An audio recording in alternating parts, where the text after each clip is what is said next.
Fellow citizen, please lend me your ears and concentration for just 4 minutes. Now, for several years now, I've had the privilege and blessing of traveling, working with professionals and educating students across the world. UK, China, Singapore, Malaysia, South Africa, Greece, and counting.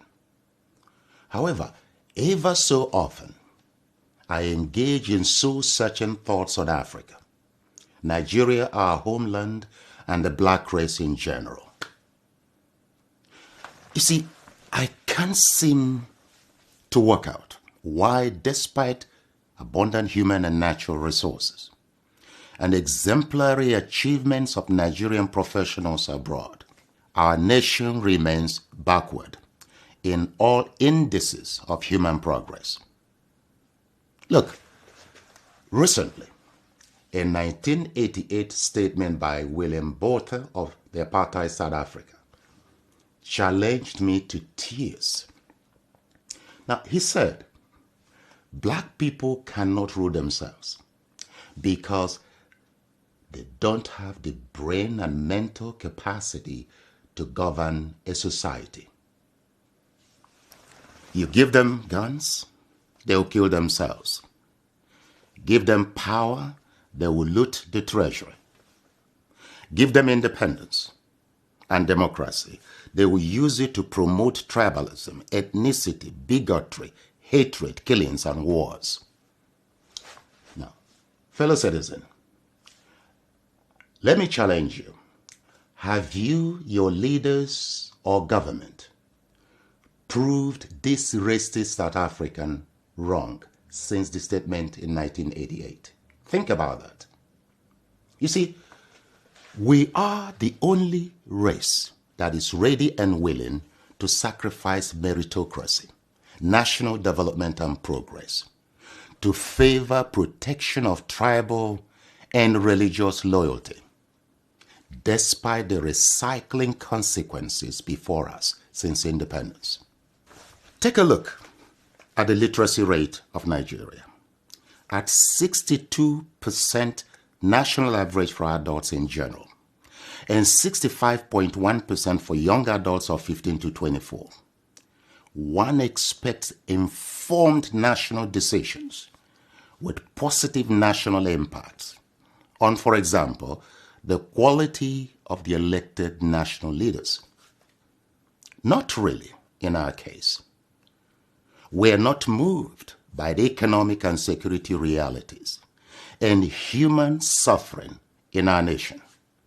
We are not moved by the quality of our leaders or how and why the black man is being ridiculed worldwide, providing our tribe, political party, or religion controls political power.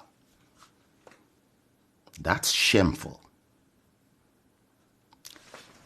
Even our highly educated professionals and media outlets, North and South, keep a blind eye to the realities of the Nigerian state for tribal, religious, and personal enrichment considerations. Yet, we wonder why our nation remains the poverty capital of the world. Yet, we wonder why the black race is increasingly undervalued and humiliated across the world. Who did this to us?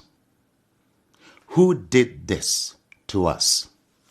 Do you ever ask this question?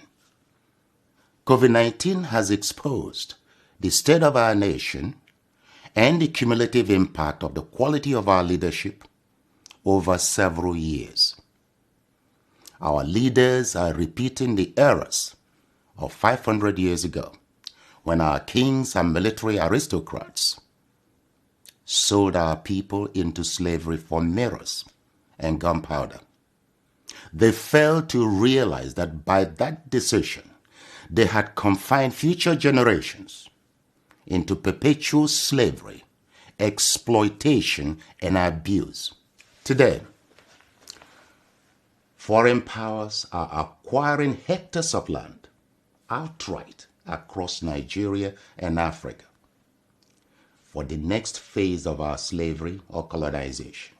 Once more, our leaders are mortgaging the future, freedom, existence, survival, and progress of generations for short-term, worthless, stage-managed red carpet receptions, handshakes, cheap collateral loans, travel visas, and personal gains. These colonizing countries are not to blame for taking decisions in their own national interest. The question is, are our leaders making decisions in our own national interest? I put this to you as a matter of urgency. We must identify, develop, and embrace a new breed of competent and patriotic leaders who desire to see our nation and Africa free, help Africans develop confidence in themselves, their future, their culture, their food, dress codes, and the way they walk and talk, and to take full control of their natural resources and national borders. Please join me to awake the conscience of Nigerians and Africans in general before too late. Share this video as a duty to your race, your country, and your continent. Our lives, our future, our survival depend on our collective actions today. This video is not about me. It is about us and our future. I'm playing my part. I hope you play yours. Thank you and God bless.